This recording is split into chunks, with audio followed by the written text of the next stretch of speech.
Más que un lugar, somos una familia. Te invitamos a ser parte de lo que Dios está haciendo aquí en Centro Internacional Aliento. En esta noche queremos hablar de la segunda parte de la serie, que es un tema súper importante para tener relaciones saludables, porque somos seres humanos de carne y hueso, y tarde o temprano nos vamos a bronquear y nos vamos a pelear con alguien, vamos a tener desacuerdos con alguien.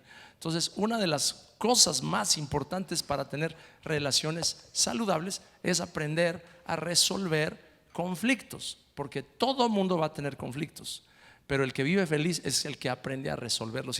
Y Pastor Gabriel, qué increíble, Yaira de mi vida, qué padre que podemos compartir un poquito esta tarde acerca de este tema. No que sean expertos en broncas ustedes o en conflictos, pero qué bueno que podemos tratar un poquito este tema, que a veces puede ser espinoso, difícil de abordar, pero muy provechoso si lo vemos desde la perspectiva bíblica.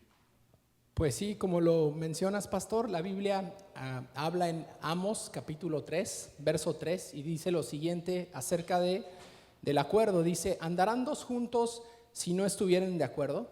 Y Efesios 5:21 dice: sométanse unos a otros por reverencia a Cristo.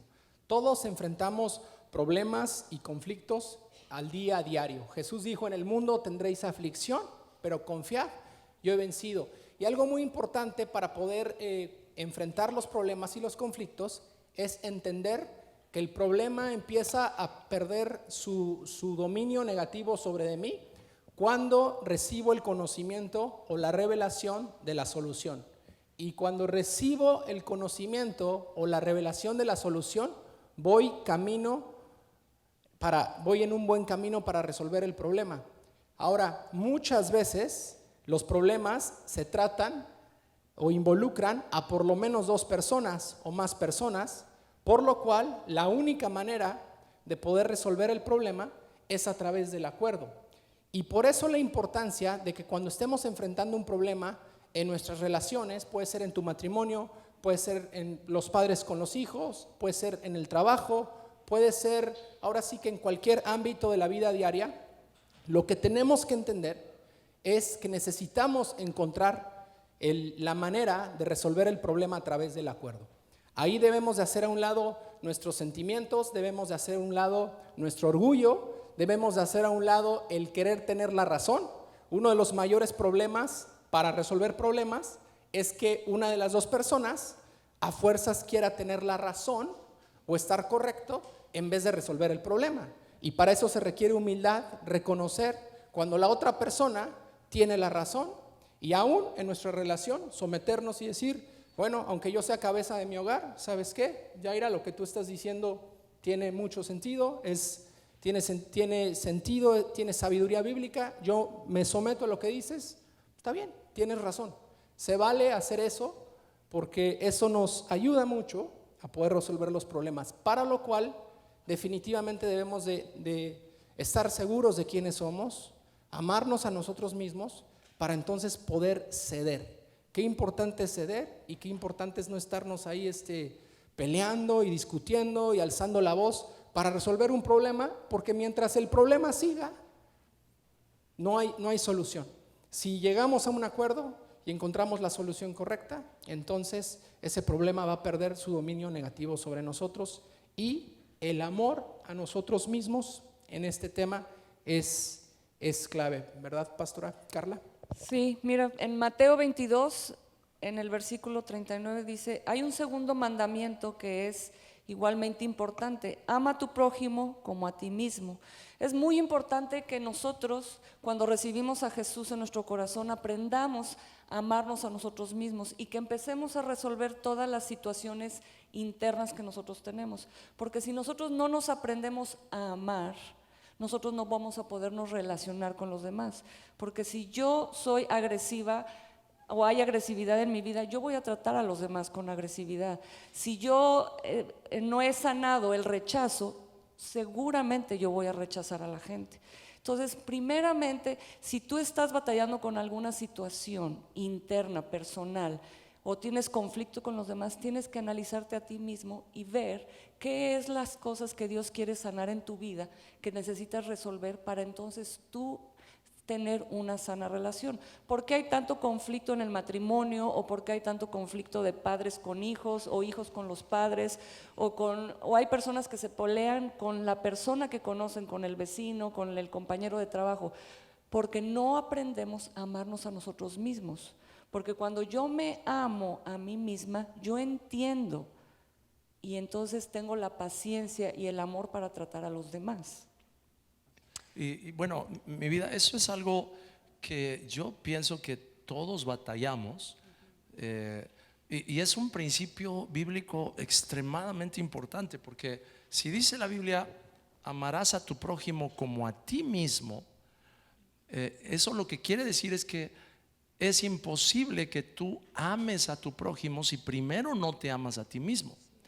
Y es importante verlo desde esta sabiduría de Dios, porque a veces pensamos, no, lo importante es amar a los demás, y no importa que tú no te ames a ti mismo, sirve a los demás y ama a los demás. Bueno, espérate tantito, o sea, si tú no te amas a ti mismo, no vas a poder ayudar a otra persona y amar a otra persona, porque el estándar con el cual tú te tratas a ti mismo es el mismo estándar con el cual tú vas a tratar a otros. En otras palabras, si tú ves a alguien que desprecia a otra persona constantemente, te aseguro que esa persona se desprecia también a sí mismo. Si tú ves a alguien que constantemente es iracundo en contra de otras personas, te aseguro que esa persona es más iracundo contra de sí mismo. Quizás no lo expresa verbalmente, pero en sus pensamientos está todo el tiempo dándose patadas en el trasero a sí mismo y diciendo: qué bestia soy, qué estúpido soy, ¿por qué vivo así? ¿Por qué me equivoqué en esto? Y todo el tiempo you're kicking yourself in the butt, porque estás frustrado con esa situación. Entonces, cuando ves a alguien frente a ti, ¿qué vas a hacer? Pues la vas a agarrar contra esa persona. ¿Por qué? Porque si tú no te amas a ti mismo, no puedes amar a los demás. Resuelve la situación que tienes de enojo contra ti mismo, y vas a poder entonces apreciar a los demás. Y ahí yo quisiera darle un poquito de giro a la conversación y hablar de una palabra que yo tuve que aprender para ser un mejor esposo, un mejor padre y un mejor líder, un mejor jefe en los trabajos que tengo. Y es la palabra asertividad. La palabra asertividad, si no sabes lo que significa, yo te animo muchísimo a que busques la definición en el diccionario. Como dicen, Google it, googleala, del verbo yo googleo, tú googleas, él googlea. Bueno, búscala en Google. ¿Qué es asertividad? Yo tengo aquí una definición. Dice: asertividad, escucha bien esto porque está súper interesante. Dice: es la afirmación de los derechos o punto de vista de una persona sin amenazar agresivamente los derechos de otro, asumiendo una posición de dominio, ni permitir sumisamente que sus derechos o puntos de vista sean ignorados o negados. Fíjate qué balance tan increíble. La asertividad es, por un lado, tener un punto de vista que tú buscas que se respete sin ser agresivo, pero al mismo tiempo no permitir que te pisoteen en tus opiniones o en tus observaciones. La asertividad es, y aquí creo que una vez te platiqué a ti una cosa súper interesante de lo que quiere decir pon la otra mejilla. Porque en las relaciones interpersonales dice: el que te hiera en la mejilla derecha, ponle la otra. Y como yo no quiero ni siquiera en una ilustración levantar mi mano en contra tuya, tú usa tu mano en contra mía. Tampoco lo quieres hacer, ¿no? Pero bueno, agarra tu mano derecha. Dice: el que te hiera en la mejilla derecha, ponle también la otra. ¿Cuál es mi mejilla derecha? Esta. Para que ella me hiera en la mejilla derecha, si yo estoy frente a ella, va a estar en chino que ella me hiera con la mano derecha en mi mejilla derecha, a menos que use el dorso de la mano. Si ella usa el dorso de la mano, chas, ahí sí me puede herir en la mejilla derecha, pero no me podría con el puño. Sería casi imposible que ella hiciera así. Me tendría que dar con el dorso de la mano. ¿Por qué hace Jesús la aclaración que es que te hiera en la mejilla derecha? Porque en aquel tiempo tú podías herir a una persona en la mejilla derecha con el dorso de la mano, siempre y cuando tú tuvieras la conciencia de que eras un superior de esa persona, porque era una especie como de disciplina o de castigo que se permitía a una persona.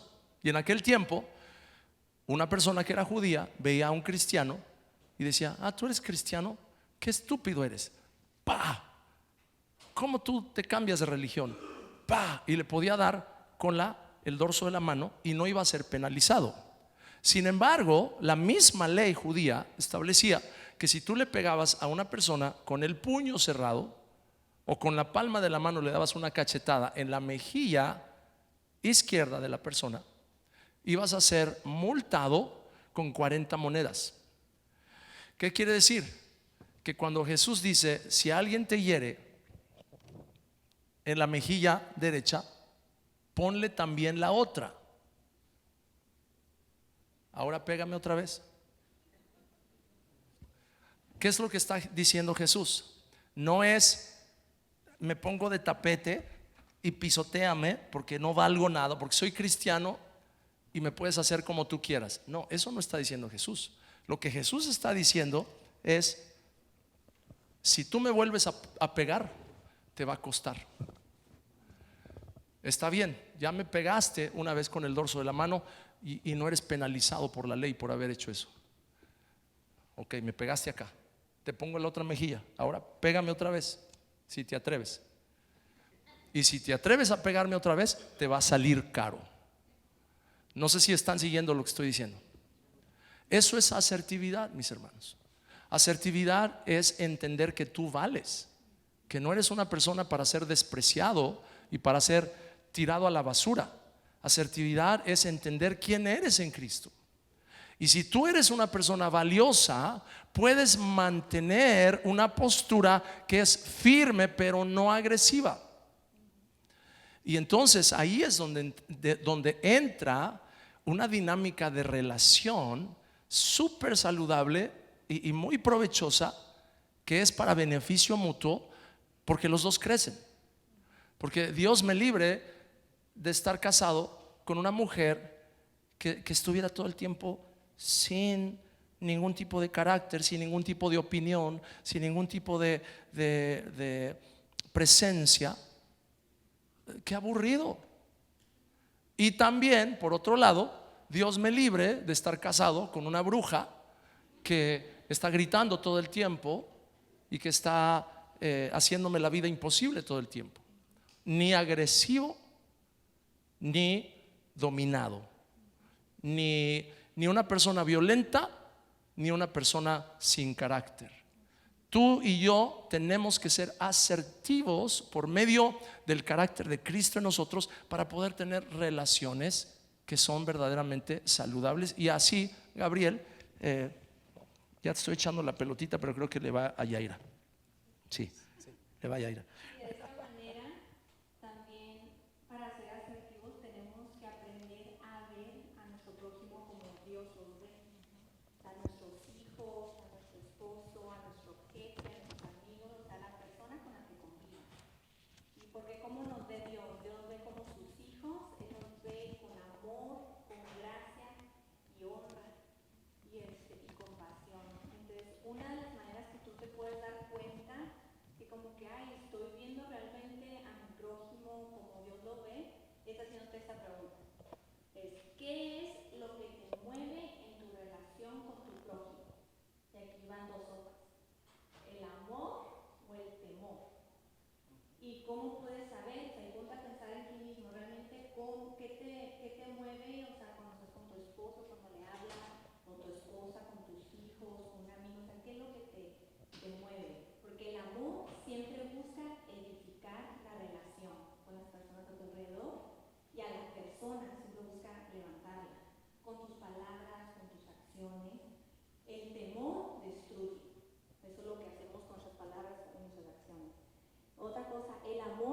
confronta o disciplina, o sea, porque podemos confrontarnos, puede haber un desacuerdo o un disciplinar a un hijo, pero el amor confronta con el propósito de traer un cambio saludable a la persona o estar en un acuerdo saludable porque nos amamos. Pero el temor, cuando confronta o disciplina, lo que hace es culpa. Primeramente, culpa, avergüenza y condena a la persona. Entonces, aquí yo ponía a pensar en ejemplos y decía, como con los que somos padres, con nuestros hijos. O sea, cuando tú disciplinas a tu hijo, o sea, ¿cómo lo estás haciendo? ¿Lo estás viendo a tu hijo, a tu hija, realmente como Dios lo ve, con compasión, como esa persona que Dios está formando y con amor? O, ay, no, lo voy a disciplinar por temor que se convierta en esto. O reacciona uno a veces con violencia, como decía, porque no quiero que esto pase con mi hijo, mi hija. Entonces uno realmente tiene que empezar a ver cómo vemos a la gente a nuestro alrededor y verlos con el amor de Dios para poder aún confrontar y amar, o sea, como Él lo haría, ¿no? Que somos un reflejo del Padre Dios aquí en la tierra. Y Yaira, eso, bueno, la escritura de 1 Juan 4:18, que estabas haciendo referencia hace rato, a mí me impresiona, porque dice: en el amor no hay temor, sino que el perfecto amor echa fuera el temor, porque el temor lleva en sí castigo. Fíjate qué tremendo es eso, el temor lleva en sí castigo. Y por eso es que creo que una de las cosas más importantes para tener relaciones saludables es que podamos resolver el temor que tenemos. Gabriel, ¿me puedes ayudar, por favor? Hay una ilustración que a mí me gusta mucho, que tiene que ver con resolver, y le pido a Gabriel que me ayude porque él, como es un excelente músico, sabe resolver. Y obviamente esa sabiduría de la música también la aplica en su matrimonio, porque también sabe resolver en su matrimonio, ¿verdad?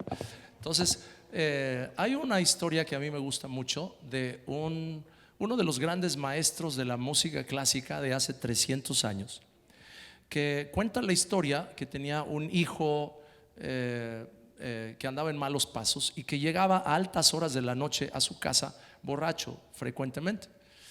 Y que cuando llegaba a su casa a altas horas de la noche se sentaba en el piano del padre y empezaba a tocar las 7 notas de la escala musical,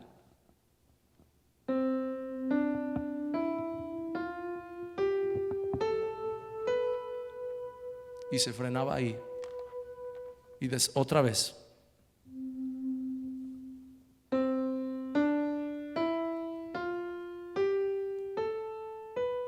Y se paraba otra vez ahí. Y eso lo hacía varias veces hasta que el papá se despertaba, y como era un genio de la música, en su cabeza faltaba una octava nota que resolvía la escala. Yo no sé si ustedes, independientemente si sabes de música o no sabes de música, te aseguro que algo en tu cabeza te está diciendo: falta algo. ¿Otra vez?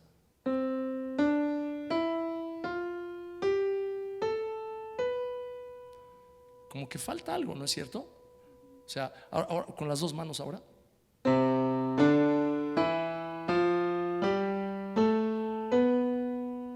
Y él estaba en su cama, el papá, y decía,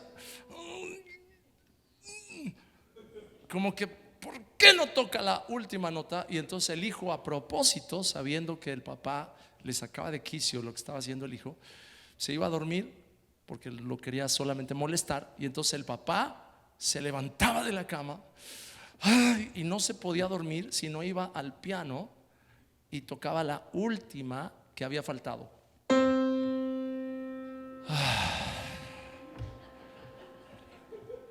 Y entonces ya se podía regresar a su cama y dormir.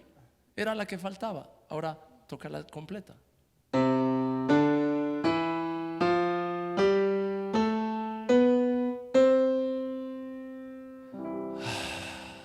Eso se llama en la música resolver. Se resolvió la tensión que creaba el ascenso obviamente es una nota todavía más alta, pero resuelve esa progresión de notas. Lo mismo sucede muchísimas gracias, Gabriel. Lo mismo sucede en las relaciones. Tú tocas el do, yo el re, tú el mi, pues yo el sol. Y me salté uno, ¿no?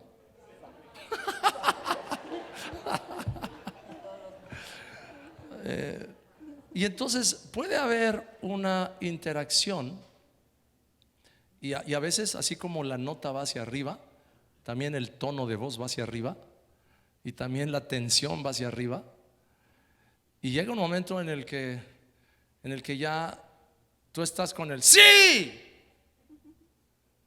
y yo, ¿qué hago? O a lo mejor yo soy el que dije el sí fuerte,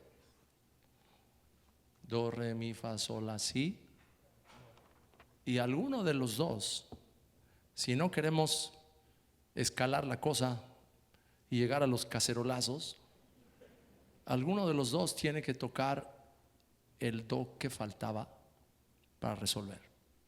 En otras palabras, alguno de los dos tiene que tener la cordura para decir, ¿sabes qué? Ya escuché tu sí, pero do. Y ese do quiere decir resolvamos. Hay veces que nos ha pasado que ella está del lado de su cama, yo estoy de mi lado de la cama, pero llega un punto en el que me está taladrando en la cabeza el sí que ella dijo, y yo digo,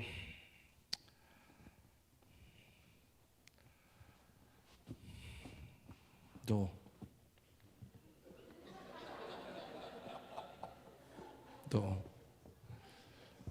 Porque el sí me lo dijo porque yo le dije un la bien fuerte, y como yo la medio insulté con un la, por eso ella gritó un sí. Porque puedes tener esta dinámica, y hay veces que podríamos llegar a estar enojados, pero el principio es: no se ponga el sol sobre vuestro enojo, ni deis lugar al diablo.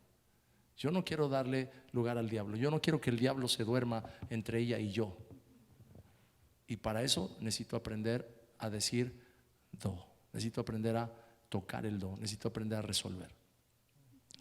Y eso tiene que ver con mi liderazgo. Usé ese ejemplo porque yo soy el líder de nuestra casa.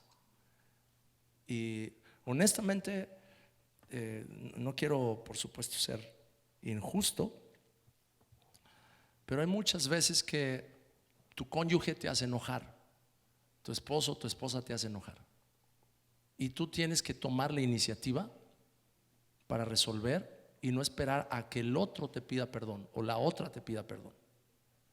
Yo me acuerdo cuántas veces íbamos en el auto de camino a casa o de camino a un lugar, nos acabamos de discutir por alguna situación, y yo me sentía ofendido.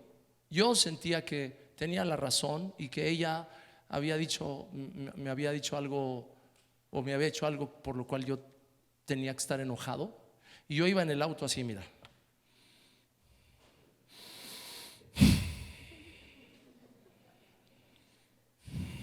ni la volteaba a ver a ella, así.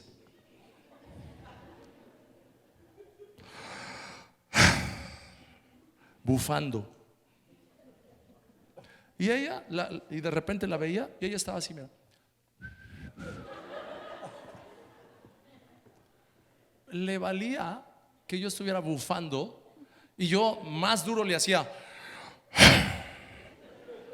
porque según yo, mientras más bufara yo, la iba a obligar a que ella me dijera: ¿estás bien? ¿Te sientes bien? ¿Te pasa algo? Y entonces ahí era mi chance. ¿Cómo que si me pasa algo? ¿Qué no te diste cuenta? Y ahí le iba a echar yo todo el rollo, pero nunca me preguntaba. Eres una santa, mi vida. La verdad, aprecio mucho a Carla. Ella, yo creo que de las broncas que hemos tenido, ella tiene el 20% de la culpa y yo el 80%, se los puedo asegurar. Pero se los digo porque hay veces que uno se siente ofendido. ¿Y qué vas a hacer? ¿Esperar a que la otra persona te pida perdón? No, tienes que resolver. Y lo tienes que resolver en tu corazón. Lo tienes que resolver perdonando al que te ofende, porque ese es el mandato y ese es el principio de la palabra. Y cuando tú lo haces sin esperar a que el otro primero te pida perdón, ahí empiezas a tener una reconciliación en tu corazón que se va a mostrar poco a poco en una reconciliación en la relación con tu hijo, con tu padre, con tu compañero del trabajo, con tu esposo, con tu esposa. Resuelve. Dios te va a ayudar. El Espíritu Santo te va a ayudar. Y ya, perdón que ya me colgué aquí y ya no sé ni quién va. ¿Quién va, Gabriel? Bueno, a mí me gustaría agregar algo aquí. Muchas veces nosotros… ¿Defenderte? No. Muchas veces nosotros hemos podido llegar a pensar que nosotros no tuvimos un padre o una madre que nos enseñó a ser esposos o ser padres o a ser una persona de bien. Y a veces nos justificamos pensando que por no haber tenido un buen ejemplo, nosotros no podemos ser un buen ejemplo. Pero yo quiero animarles, si ese pensamiento ha llegado a tu mente y pensar, pero ¿de dónde yo puedo sacar un buen ejemplo si yo tuve un hogar desastroso o no tuve un papá o una mamá que me enseñaran a cómo vivir o ser un buen padre, una buena madre? Y déjame decirte, nosotros tenemos que tomar el ejemplo del Señor Jesús. En la palabra ahí están todos los ejemplos. Yo vengo de un hogar donde mis padres se divorciaron y yo he puesto todas mis fuerzas y a Jesús lo hemos puesto en el centro de nuestra familia para que esa palabra divorcio no se repita en nuestras generaciones. Por haber yo tenido yo no tuve un buen ejemplo con mis padres no conocían al Señor.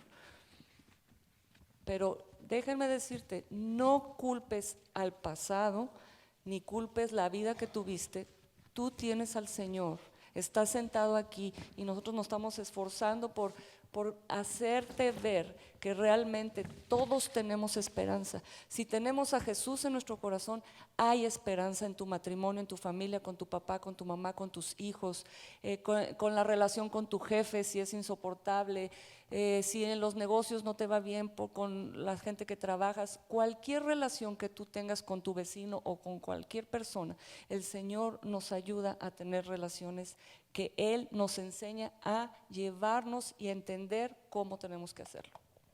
Eso de…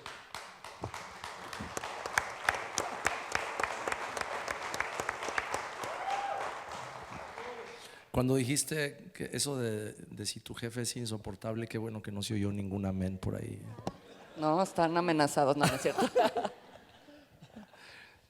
Y bueno, solamente quiero leer un verso que me faltó mencionar hace rato, que está en Marcos capítulo 10, verso 45, que es otra de las dinámicas para tener relaciones saludables.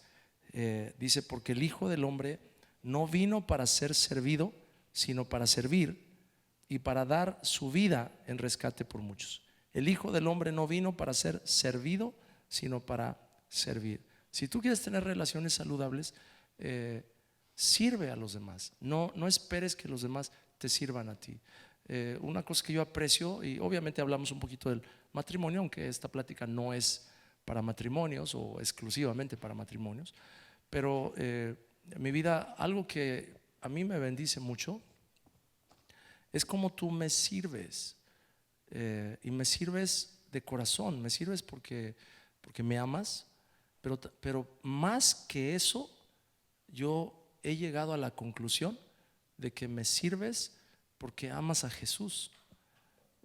Porque hay veces que a lo mejor estás medio molesta conmigo y me sigues sirviendo, porque tu servicio hacia mí no es solamente porque te caigo bien o porque me amas o porque me he portado bien y entonces me corresponde, sino tu servicio a mí es porque amas a Jesús y por lo tanto me sirves aunque yo no pienses que no me lo merezca.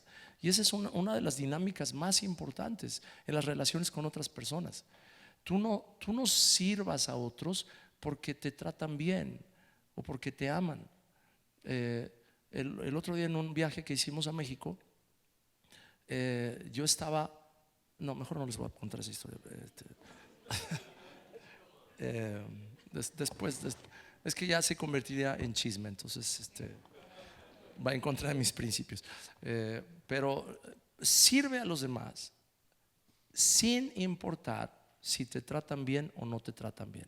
Si eres un mesero o una mesera, sirve a la gente, te sonrían o no te sonrían, te van a dejar propina o no te van a dejar propina, sírveles, ámales.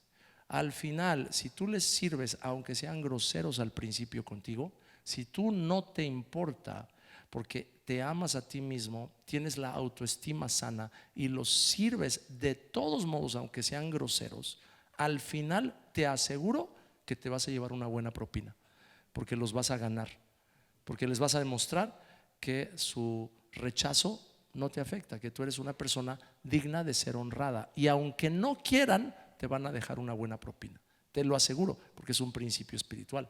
Entonces, estos principios funcionan, mis hermanos, no es nada más buenas ideas, son principios bíblicos tremendos. Y bueno, Gabriel, también una de las cosas importantes es aprender a comunicarnos, ¿no? Porque luego hablamos y creo que no nos entendemos, y de ahí se presentan muchos conflictos. Así es, la comunicación es clave, es importantísima para poder resolver problemas, conflictos. Y bueno, la comunicación verdaderamente es un arte. La comunicación solamente se puede dar cuando hay un emisor, que es el comunicador, y un receptor, que es el que recibe el mensaje, el que escucha, y entre estos dos que haya un mensaje claro, tan importantes como el que habla que como el que escucha. A veces pensamos que el que está hablando es el único que cuenta en una relación, en una comunicación, pero no, es muy importante el que escucha, porque el que escucha va a dar el feedback o va a dar la retroalimentación de lo que el otro habló. Y poner atención es vital en una comunicación. Y también la clave para una buena comunicación es entender.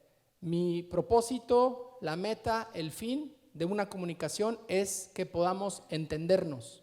No es tanto, y aquí quiero aclarar algo, no es tanto el acuerdo, primero es entender, porque hay veces que para poder estar de acuerdo, primero tienes que entender a la persona, o tal vez ni siquiera vas a estar de acuerdo con la persona, pero simplemente con entenderla ya ganamos. Y entender es vital, y cuando queremos entender tenemos que también interpretar cómo es que la persona se siente en base a cómo se está comunicando conmigo. O sea, no nada más es decir, ya capturé la información que me dijiste, te voy a decir qué hacer, haz esto, haz lo otro, se acabó, sí, muy bien, o quererla corregir o quererle resolver la vida, que eso es lo que luego tendemos a hacer, principalmente tal vez los hombres, los que a veces a mí me pasa con Yaira, que de repente me presenta, me está hablando ella de su corazón, de cómo está, y yo ya estoy pensando en mi cabeza cómo le voy a resolver el problema. No, detente, me dice, detente, no quiero que me resuelvas el problema. Más, se frustró más. Lo que quiero es que me escuches, lo que quiero es que me entiendas. Entonces ahí mejor me tengo que callar, tengo que tranquilizar mis ganas de querer ser el sabelotodo o el que resuelve las cosas, humillarme o en ese momento someterme a ella, escucharla, y entonces ya que la escucho, entenderla. Y entendernos es clave, es importantísimo, y dentro de eso es leer entre líneas, ver cómo se siente la persona, ver cuáles son las emociones, los sentimientos que están involucrados en el corazón de la persona al estarnos comunicando. Y entonces, ya que la escuché, ya que creo que la entendí, ahí ya se vale, antes de decirle mi punto de vista, decirle, creo que lo que me estás tratando de decir es lo siguiente, me estás tratando de decir que te sientes así, te sientes triste porque ayer que sucedió esto, yo fui indiferente, ¿eso es lo que me estás tratando de decir? Sí. Perfecto. Y ya que entendí la información, yo puedo responder correctamente y puedo responder con un perdón, o puedo responder con un no fue mi intención. Fíjate que cuando yo te dije, sí, andaba de malas, no había comido y sí te respondí mal, perdóname. Perdón, se acabó. O sea, pero respondamos en base a que entendemos, no respondamos nada más porque queremos resolver las cosas o porque queremos resolver, ya, que se acabe la comunicación, quiero resolver este asunto. Si es así, mejor esperemos a un momento en el que podamos comunicarnos los dos, para lo cual la palabra habla, por ejemplo, Eclesiastés 10:12 dice: las palabras de la boca del sabio son llenas de gracia, mas los labios del necio causan su propia ruina. El cómo nos comunicamos, el tono de nuestra voz, la manera en la que nos hablamos, las palabras que usamos, si nos vemos a los ojos, la cara que ponemos. Hay que a veces estar consciente de nuestra cara que ponemos, nuestra manera de mover las manos, nuestro lenguaje corporal, ¿verdad? O sea, tú puedes decir lo mismo de formas muy diferentes. O sea, tú puedes decirle a tu cónyuge o a tu amigo o a tu amiga o a tu hermano o a tu hermana, tú le puedes decir: es que no te entiendo. O le puedes decir: no te entendí, no te entiendo, ¿me puedes volver a explicar? O sea, cómo lo decimos, aun si nos desesperamos y nos frustramos, hace toda la diferencia, y la comunicación pues es clave para poder llegar a un acuerdo y resolver los problemas. Y eso es tremendo, mi vida. Creo que tú me has dado a mí mucho ejemplo en la forma en la que tratas a Daniela, a Marquito, y la actitud que tú has tenido, que para mí esa escritura de Filipenses, creo que la tienes por ahí, ¿no? Filipenses 2:3 dice: no sean egoístas, no traten de impresionar a nadie, sean humildes, es decir, considerando a los demás como mejores que ustedes. No se ocupen solo de sus propios intereses, sino también procuren interesarse en los demás. Tengan la misma actitud que tuvo Cristo Jesús. Es muy importante que nosotros aprendamos a tratar a los demás con amor y con respeto, no hacer sentir a la gente menos, sino tratarla por igual. Así como hablábamos antes de amarme a mí misma para entonces yo tratar a los demás. Si yo empiezo a tratar a los demás con amor y respeto, sin importar la posición que tengan, vas a ver que tu relación va a mejorar muchísimo. Si tú estás en tu trabajo y tratas a tu jefe con palabras que quieres impresionarlo o con actitudes de impresionarlo, pero a la persona que limpia la oficina la tratas con desprecio o ni siquiera le das los buenos días, ahí tú no estás teniendo ninguna diferencia. Tenemos que tratar a todas las personas por igual, con amor y respeto, y a los hijos igual.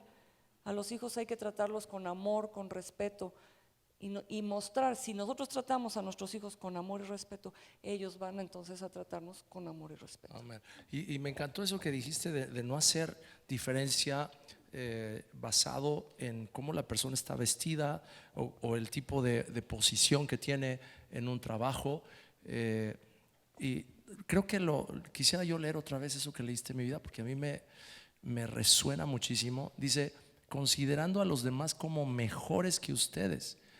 Y sabes, una vez cuando tenía yo un conflicto con Marquito, y la cosa estaba muy tensa, vino esta escritura a mi corazón. Y quiero decirte algo: la Biblia es práctica. La Biblia no es ideas teológicas así difíciles de entender, es súper práctica. Y si tú tomas un principio y lo aplicas a una situación, te aseguro que vas a ver una dinámica transformada, sanada en la relación. Y teníamos esta tensión, él y yo, y un día viene esta escritura a mi corazón y yo cambio mi actitud, y literalmente, no sé si me van a entender, espero que sí me entiendan, porque yo no he dejado de ser su papá y no he dejado de ser autoridad sobre él, y él no ha dejado de tener que someterse a mí. Pero yo le dije: yo te considero mejor que yo en esta y en esta y en esta área. Y cuando yo le dije eso, él me miró así como: espérate, aquí como que hay gato encerrado. He's not saying this just because he means it, you know. Me está poniendo una trampa. Y le dije: mira, porque le vi la cara de escepticismo escepticismo de que no me creía, yo le dije, en serio, yo he llegado a la conclusión que tú eres mejor que yo en esto y en esto. Y cuando yo reconocí eso, él se sintió validado en áreas de su vida en la que efectivamente él es mejor que yo. Porque ¿cuántos saben que nuestros hijos a veces pueden ser mejores que nosotros en muchas áreas? Y si tú no lo reconoces, por orgullo o por lo que sea, no lo estás validando, ni le estás dando la oportunidad de decir, ¿sabes qué? No necesito pelear ya por el derecho de ser validado o por el derecho de ser reconocido, porque ya me están reconociendo. Y cuando tú haces eso, la relación se destensa. Y de ahí empezó un nuevo capítulo en la dinámica de comunicación. Y Jaira, ahí en realidad está un punto, quizás uno de los más importantes de la conversación, que es cómo manejar los pensamientos que uno puede tener, que a veces se convierten en la fuente de actitudes destructivas y de palabras destructivas. ¿Cómo le haces tú para manejar los pensamientos? Pues acabo de pasar una experiencia, un ejemplo, y dije, te lo voy a decir que acaba de pasar la semana pasada. Y primeramente, no sé quiénes aquí han visto la película Wonder Woman. Yo creo que todas las chavas estamos súper emocionadas con esta película. Pues bien, si no la han visto, o sea, les voy a decir una escena que a mí me llamó mucho la atención. Hay una parte en la que sale como el enemigo, pues ahí en la película, por decir el diablo, le está susurrando ideas a una persona para que haga un químico destructivo que va a matar a muchas personas. Entonces sale. Pero no es un spoiler alert, ¿verdad? No, los que no lo han visto no. No más. Ya les contaste el final. No, este es lo que me llamó mucho la atención, porque se relaciona mucho al mundo espiritual. Entonces sale como le está diciendo en el oído la idea, y la persona pues obviamente no ve el espíritu, pero hace la cara de, oh wow, ya me dio la idea de cómo hacer este químico que va a matar a mucha gente. Entonces digo, cuando lo vi dije, wow, realmente eso es el mundo espiritual. O sea, son ideas que el enemigo te mete en la cabeza, en tu pensamiento, para que te lo hagas una verdad, aunque sea una mentira. Entonces, el ejemplo que les quería decir, era una mañana que teníamos que salir rápido, Gabriel y yo, teníamos 3 hijos, entonces íbamos tarde. Entonces, y le digo, Gabriel, apúrate, que esto, que el otro, que tenemos que salir y llegar a esta cita. Y Gabriel sí me estuvo ayudando toda la mañana, pero en ese momento, algo se cayó y un montón de agua así en el suelo y yo, no. Y lo primero, pues ahorita me molesté porque Gabriel, ya me voy, me salgo con los 3 niños. Y se salió y me dejó ahí y luego en la mente, es que no me ayuda para nada, y pensando cosas negativas de mi esposo y limpiando así lo sucio. Y en ese momento el Espíritu Santo me recuerda la escena de la película, de cómo cuando le estaba susurrando a la persona y me dice, así es el enemigo, o sea, con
Y yo creo que nosotros tenemos que romper los patrones de pensamientos que aún nuestros padres desde chiquitos nos estuvieron hablando, y tú mismo romperlos con la palabra de Dios. La palabra de Dios nos limpia, mis Así hermanos. es. Tenemos que amar la palabra, leerla todos los días, porque realmente los patrones de pensamiento que hubo desde niños, de que éramos inútiles, que no servíamos para nada, o cualquiera que haya sido el patrón que tus padres declararon sobre tu vida por no haber tenido el privilegio de tener unos padres que amaran al Señor, yo te animo y te recomiendo que con la palabra limpiemos nuestros pensamientos y rompamos esos patrones.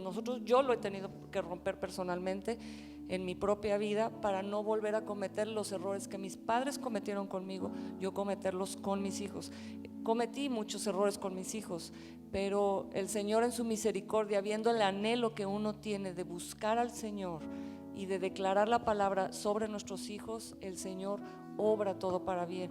Así que si tú has hablado, no te quedes con la tortura de ya no hay, ya mis hijos están grandes. No, empieza a declarar la palabra de Dios sobre ellos, empieza a profetizar sobre ellos, a declarar un futuro increíble, lleno de paz, de gozo y de vida sobre su vida.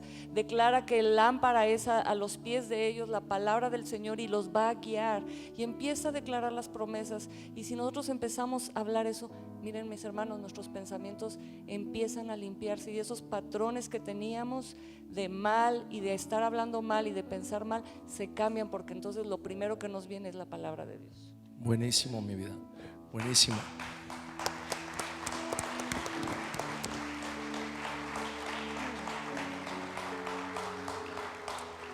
Se nos acabó el tiempo, pero siempre queda tiempo para resolver. Siempre queda tiempo para tocar la última nota.